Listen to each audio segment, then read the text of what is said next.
आज सांगोला तालुक्याचे भाग्यविधाते आणि महाराष्ट्राच्या राजकारणातील भीष्म पिता म्हणून ज्यांची ओळख आहे ते आपल्या सर्वांचे आराध्य दैवत स्वर्गीय भाई गणपतरावजी देशमुख यांच्या 5व्या पुण्यतिथी निमित्त आज सांगोला तालुका आणि पंचक्रोशीतील आलेले सर्वच आबासाहेबांवरती प्रेम करणाऱ्या त्यांचे सर्व कार्यकर्ते असतील, नेते मंडळी असतील, त्यांचं मी देशमुख कुटुंबियांच्या वतीने त्या देशमुख कुटुंबाचा सदस्य म्हणून सर्वांचे मनापासून आभार व्यक्त करते की आपण सर्वजण इथे आलात आणि आबासाहेबांना भावपूर्ण श्रद्धांजली अर्पण केली.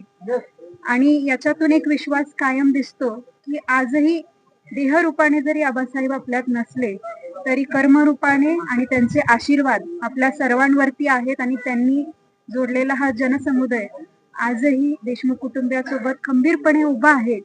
आणि म्हणून पुढे समाजकारण करण्याची ताकद या सर्व आलेल्या जनसमुदायातून आम्हाला मिळते. आणि या कुटुंबाचा सदस्य म्हणून अत्यंत दुःख झालेलं आहे की यावर्षी आमचे सासरे स्वर्गीय पोपट देशमुख यांचे निधन झालेलं आहे. आज ते आमच्यात नाहीत याची खूप मोठी खंत आणि वेदना आमच्या सोबत आहेत.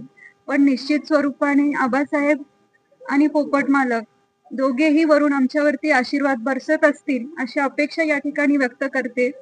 आणि त्यांच्या आत्म्यास चिरशांती लाभो अशा देखील भावना या ठिकाणी मी व्यक्त करते. आपण सर्वजण या पुण्यतिथीच्या कार्यक्रमासाठी आलात त्याबद्दल सर्वांचे मनापासून आभार. धन्यवाद.